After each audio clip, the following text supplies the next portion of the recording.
बहुत गंभीर मामला है, बहुत गंभीर। ये स्पिरिट पर्सनैलिटी का केस है भाई। शर्मीली और मुखिया चौंक जाते हैं। डॉक्टर साहब, ये कौन सी बीमारी है? हमने पहले तो कभी नहीं सुनी। आई, तुमने अपरिचित फिल्म नहीं देखी क्या? देखी है, पर वो तो फिल्म थी ना। आई, फिल्म असली जीवन से ही बनती है मुखिया। तुम्हारे पुट्ठा के अंदर अलग अलग व्यक्तित्व आ गए हैं भाई।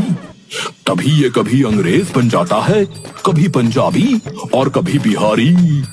ये बीमारी दवा से नहीं, मेरी बातों से ठीक होगी। नहीं, मैं पुट्ठा को आपके पास अकेला छोड़ूंगी। डॉक्टर पकौड़ा मनाने लगता है। मुझे एक मौका दो, अगर मैं नाकाम रहा तो खुद पागल खाने चला जाऊंगा। मुखिया शर्मीली को समझाता है।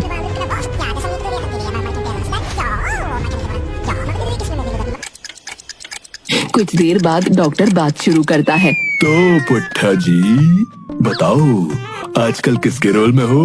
पुट्ठा धीरे धीरे सिर उठाता है और अचानक अंग्रेजी लहजे में टूटी फूटी हिंदी बोलने लगता है। मैं जनरल डायर हूँ। तुम कौन हो? तुम वही क्रांतिकारी हो जो इंडियन को भड़काता है? डॉक्टर पकौड़ा की आंखें फटी रह जाती हैं। जनरल डायर, ये तो बड़ी गड़बड़ है भैया। Shut up! मैं सब जानता हूँ। तुम मेरे खिलाफ प्लान बनाते हो। अचानक डॉक्टर पकौड़ा को पकड़ लेता है और पीटने लगता है। अरे छोड़ो, मैं तुम्हें ठीक कर रहा हूँ। पुट्ठा अंग्रेजी लहजे में चिल्लाता है। तुम जेल जाएगा, मैं तुम्हें छोड़ेगा नहीं। डॉक्टर पकौड़ा डर के मारे छूट कर भागता है। डॉक्टर साहब, क्या हुआ? पुट्ठा ठीक हो गया? अरे पागल खाने में भर्ती करो इसे, मैं अब नहीं रुकूंगा। ये जनरल डायर बन गया है, मुझे माफ करो। अरे भागो भाई भागो।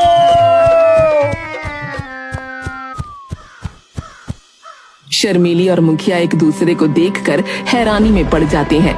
शर्मीली और मुखिया डॉक्टर पकौड़ा के भागने के बाद बुरी तरह परेशान हैं। अब मैं इस मुलक्कड़ पुट्ठे का क्या करूं?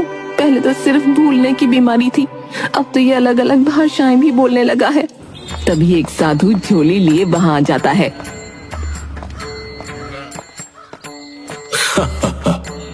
क्या मजेदार मामला है।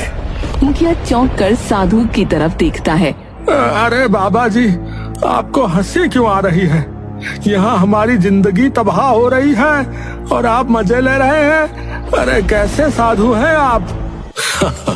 अरे बेटा, आज मंगलवार है। मैं मंगलवार को सिर्फ हंसता हूँ।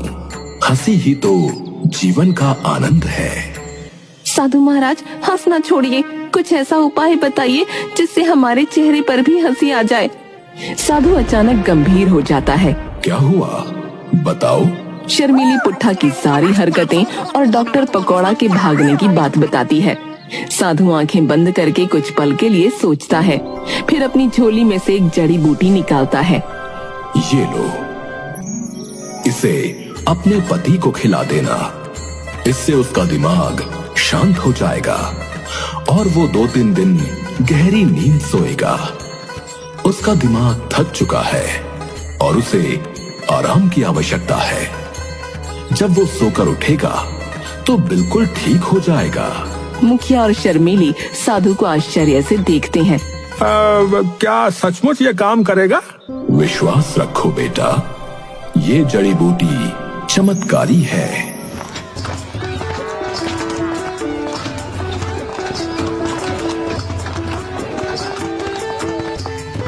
शर्मीली और मुखिया एक दूसरे को देखते हैं। शर्मीली पुट्ठा को बहला फुसला कर घर लाती है। पुट्ठा थोड़ी नखरेबाजी करता है। अरे अब ये नया क्या पकाने जा रही हो? मुझे तो शक जैसा हो रहा है। तुम चुपचाप ही दवा खा लो, ये तुम्हें ताकत देगी। पुट्ठा जड़ी बूटी खा लेता है। कुछ देर में उसकी आंखें भारी होने लगती हैं। अरे अरे अरे ये क्या हो रहा है? मुझे तो नींद से आ रही है। पुट्ठा बिस्तर पर गिर जाता है और गहरी नींद में सो जाता है।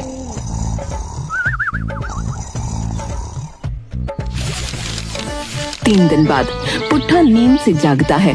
वह धीरे धीरे उठता है। उसका चेहरा सामान्य दिख रहा है। शर्मीली पुट्ठा के पास बैठी है। पुट्ठा, कैसा महसूस हो रहा है? पुट्ठा अपनी आंखें मलता है और इधर उधर देखता है।